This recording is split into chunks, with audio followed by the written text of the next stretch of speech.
Berger de Moravera Bataille, j'espère que vous allez bien, que vous avez passé une bonne journée, une bonne semaine. Alors voilà, on est à la paracha de Beau. Et la Torah elle va nous raconter les trois dernières makot qu'Hachem il envoie sur l'Égypte. En tout, Kadosh Baruch Hu, il leur a envoyé 10 makot, 10 tribus. Dam, Tsefarda, Kinim, le sang, les grenouilles, etc., etc. Et un jour, le Rav, mon père, qu'Hachem lui envoie une longue vie, Bezrat Hachem, jusqu'à 120 ans si tu veux, il a posé une question très belle. Il a dit pourquoi Kadosh Baruch Hu, il fait souffrir Paro comme ça de 10 makot. Un coup, finis-le, achève-le. On va voir encore plus. On va voir que dans la paracha de la semaine prochaine, quand il va y avoir l'ouverture de la mer Rouge, la seule personne qui est restée vivante de, de toute l'Égypte, ça a été Paro. Et il renforce sa question, il dit pourquoi Paro il n'a pas été tué. Tout le monde meurt et lui il n'a pas été tué, pourquoi? Et il a donné une réponse extrêmement belle. Et à travers ça, on va pouvoir un petit peu comprendre le lien qu'il y a entre Moshe et Paro. Faut pas oublier qu'on a vu dans les parachutes précédentes que Moshe il a été élevé dans la maison de Paro. Moshe il a eu une akaratatov vis-à-vis de Paro.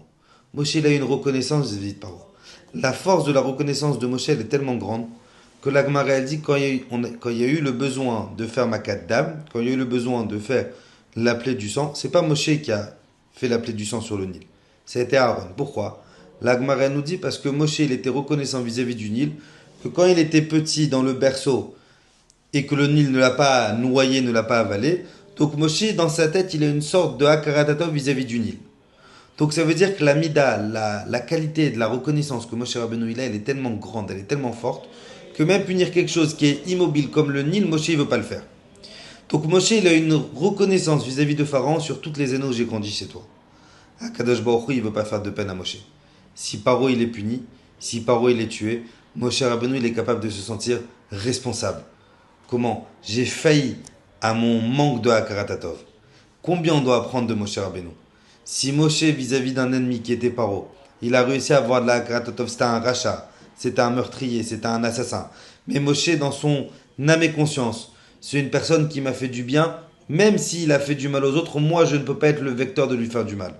Combien nous on doit être reconnaissants vis-à-vis de nos parents, vis-à-vis de nos femmes, vis-à-vis de nos enfants, vis-à-vis de nos amis, vis-à-vis de nos familles. Si un rachat comme Paro, Moshe, il avait un besoin d'Akratatov tellement fort qu'Hachem ne voulait pas faire ce coup à Moshe de punir Paro, combien nous, on doit être reconnaissants vis-à-vis des gens qui sont autour de nous, d'être reconnaissants vis-à-vis de ces personnes. Et qu'Akadosh Baruch Hu nous donne les kochot, de pouvoir trouver en nous la force, d'avoir la reconnaissance sur tous les biens que chacun d'être humain il peut nous faire. Et à travers ça, de faire venir la venue de Mashiach Bezrat Hashem. Je vous souhaite un bon Shabbat, une bonne semaine.